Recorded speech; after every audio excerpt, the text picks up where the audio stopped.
নারী সাধনা কি, কিভাবে করবেন নারী সাধনা? নারী সাধনা না করলে জীবন বৃথা। আসুন বিস্তারিত আলোচনা করছি। চ্যানেলটিতে যারা নতুন আছেন আপনারা সাবস্ক্রাইব করে বেল আইকন বাজিয়ে পাশে থাকুন। ভিডিওটি শুরু থেকে শেষ পর্যন্ত দেখার চেষ্টা করুন। আপনারা অনেকে বলে দেখেন যে ভাইজান আপনার সাথে দেখা করবো কিভাবে, সাক্ষাৎ করবো কিভাবে? আপনার স্ক্রিনে দেওয়া নাম্বারে যোগাযোগ করবেন। যোগাযোগ করে শাহ মদিনা দরবার শরীফে এসে খানকায় আমার সাথে দরবারে দেখা করবেন। আমি আপনাদেরকে তো দাওয়াতনামা দিচ্ছি 6ই ডিসেম্বর রোজ শনিবার 2025 শাহ মদিনা দরবার শরীফে গাবতলী গ্রামে বৌলা ইউনিয়নে কিশোরগঞ্জ জেলা কিশোরগঞ্জ থানায় উত্তর দরবার শরীফে উরা শরীফ অনুষ্ঠিত হতে যাচ্ছে। বাংলাদেশের 66 জেলা থেকে লোক আসবে, আপনি আসবেন ইনশাআল্লাহ। আসলে আলোচনা করা যাক, খোলামেলা কথা বলি। বাবা নারী সাধনা কি? আসলে নারী সাধনা বাবা, সাধনা মানে চেষ্টা করা আল্লাহ রাব্বুল আলামিনকে পাওয়া, অর্থাৎ কি নারীর মাধ্যমে আল্লাহ রাসূলকে পাওয়া। এখন এই বিষয়টি একটু সূক্ষ্ম বিষয়, আসলে খোলামেলা কথা বলি। আপনারা জানেন যে আমি খোলামেলা কথা বলতে খুব পছন্দ করি। নারী কি বাবা? নারী সাধনা, এই যে আল্লাহ তাআলা নারীদের ব্যাপারে কোরআনে অনেক জায়গায় আয়াতে কারিমা বলেছেন যে নারীরা একজন হচ্ছে গায়ের পোশাকের মতো, একজন স্বামীর কাছে একজন স্ত্রী গায়ের পোশাকের মতো। যেমন আজকে আমার গায়ে পাঞ্জাবিটা গায়ে দিলাম, ঠিক একজন নারী একজন স্বামীর জন্য এরকম পোশাক, আবার একজন স্বামী একজন নারীর জন্য এরকম পোশাক লেবাস। তাইলে এদের মাধ্যমে কিন্তু আল্লাহ রাসূল পাওয়া যায় বাবা। নারীদের সাথে সুন্দর আচরণ, ভালো আচরণ, এই আচরণের মাধ্যমে এবং এই নারীত্বের মাধ্যমে কিন্তু আল্লাহ রাসূল পাওয়া খুবই সম্ভব। দেখবেন আপনার নফসটা বিভিন্ন পাপ কাজে জড়ায় থাকতে চায়, এটা কিন্তু পাপ কাজ করতে পছন্দ করে। একজন নারী যখন আপনার কাছে থাকবে হালালভাবে যখন একজন নারী থাকবে আপনার কাছে, তখন কিন্তু দেখবেন মন আনসাল বানসাল করবে না, এদিক সেদিক যাবে না।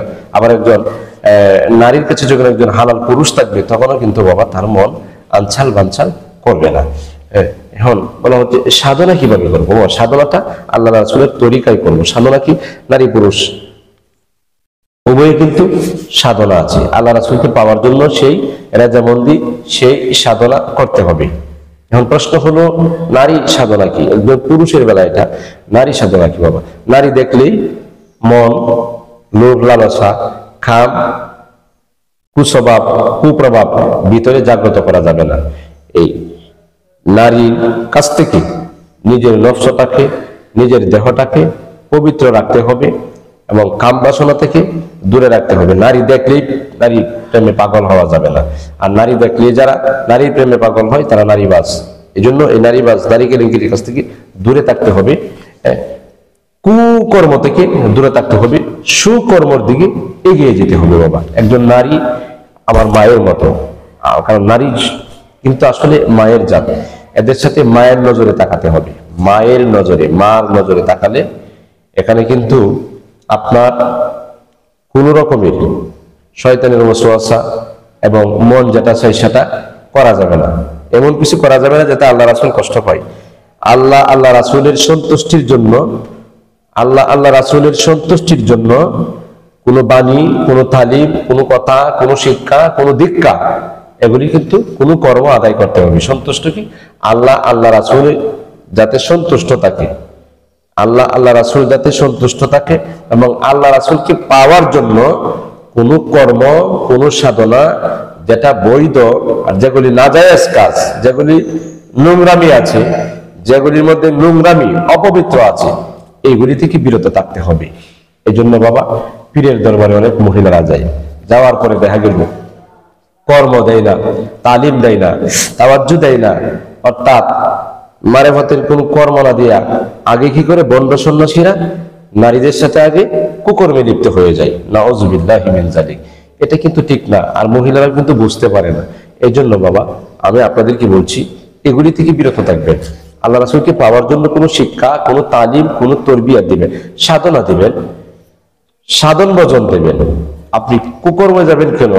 আপনি এই গরু ছাগলের মতো, জীব জানোয়ারের মতো তারা যেভাবে যৌন কর্মে লিপ্ত থাকে, এই যৌন কর্মের দিকে আপনি আগাইবেন কেন?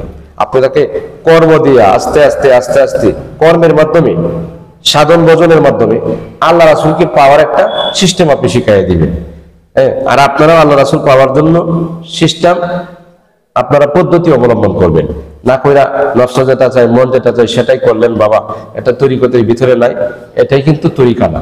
আসলে তরিকাটা হচ্ছে পবিত্র, এজন্য কাজও হবে পবিত্র, নিয়ম অনুযায়ী কাজ হবে, নিয়মতান্ত্রিক কাজ হবে। এখানে কিন্তু বন্যামীর এবং কোন কুকর্মের এবং কোন পাপাচারের কাজ এখানে নাই। কিন্তু বাবা এই নারী সাধনটা করতে পারে নিজের নফসটাকে কন্ট্রোল করতে হবে। নফস যদি কন্ট্রোল না হয় তাইলে কিন্তু আর হবে না। আর সব নারী কিন্তু সাধনা করা যায় না, সব নারী হয় না। নারী কিন্তু সবাই জগতে বাবা, যেমন মা ফাতেমা ছিলেন, রাবিয়া বসরি ছিলেন, তারাও কিন্তু নারী ছিলেন, খাদিজাতুল কুবরা ছিলেন, তারা কিন্তু নারী।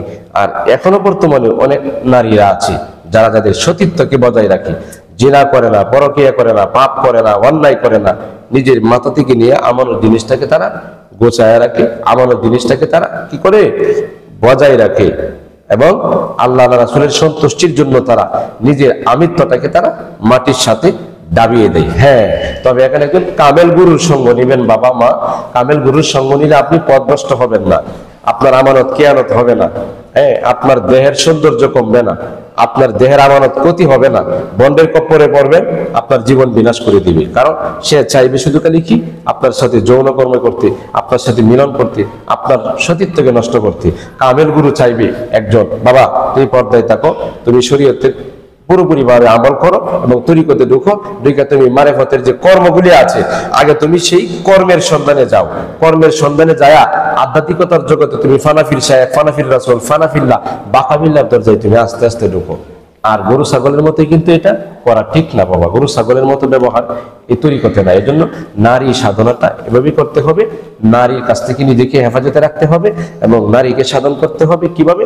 একদম কামেল গুরু, একজন সতীত্ব, নারীর সতীত্ব সবসময় সে বজায় রাখার চেষ্টা করবে। সে যদি সতীত্ব বজায় রাখার চেষ্টা করে তাহলে এ নারীর দ্বারা কোনো পাপ হবে না, এ নারীর দ্বারা সে কোনো গুনাহ করতে চাইবে না, এ নারীর দ্বারা সে পাপ করতে চাইবে না।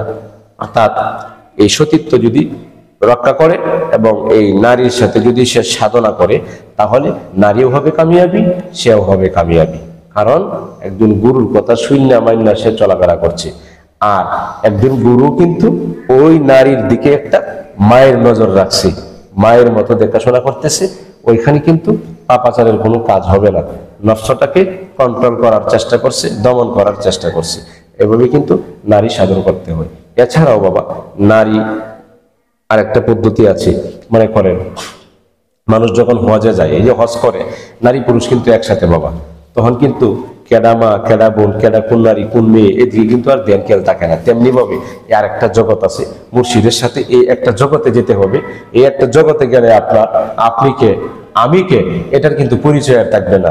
চিনি আর পানি যেমন একসাথে মিশ্রণ হয়ে যায়, ওইভাবে দুনিয়ার যে একটা কায়েস, নফসের যে একটা চাহিদা, কাম যে একটা ভাবনা, মনের মধ্যে যে একটা শয়তানি উগ্র ভাব, এটা কিন্তু পানি এবং চিনির মধ্যে যেভাবে মিশে যাবে, এভাবে কিন্তু এই অহংকার কাবুটা এবং আমিত্বটা এভাবে মিশে যাবে। যেমনি ভাবে মানুষ হজ করতে যায়, গেলে মানুষ একজন আরেকজনকে চিনে না, কেউ কারো প্রতি কোনো কুপ্রভাব এবং খারাপ দৃষ্টিতে তাকায় না। তেমনি ভাবে মুর্শিদের সাথে একটা আরেকটা জগৎ আছে, গোপন জগৎ। এটা আপনি যখন মুর্শিদের সাথে একটা আত্মার সন্ধান থাকবে, সম্পর্ক থাকবে, লেনাদেনা থাকবে, তখন মুর্শিদ আপনাকে দয়া করে ওই জগতে আপনাকে নিয়ে যাবে। নিয়ে গেলে দেখবেন যে জগৎটা আসলে কতই শান্তি। তা আশা করি বুঝতে পেরেছেন নারী সাধনা কাকে বলে বাবা। আল্লাহ রাসূলকে পাওয়ার জন্যই পাপ কাজ থেকে বিরত থাকা, অন্যায় কাজ থেকে বিরত থাকাকেই নারী সাধনা বলা হয়। এই জন্য বলছে সাধন আমার নাই সাধন ভজন রে বাজান, আমার নাই সাধন ভজন,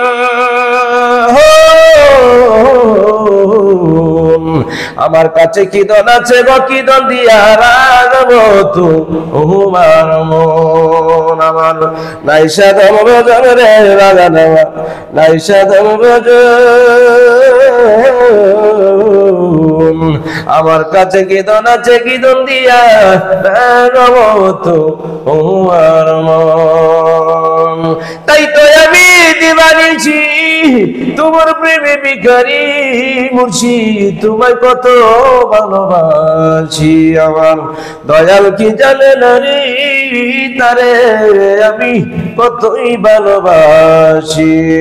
দেখায়াতের রূপের ঝলক, দেখায়াতার রূপের ঝলক, মন কইরাছি উদাসী মুর্শিদ, তোরে কত ভালোবাসি। ভালোবাসি আমার মুর্শিদ কি জানে না তারে আমি কত ভালোবাসি।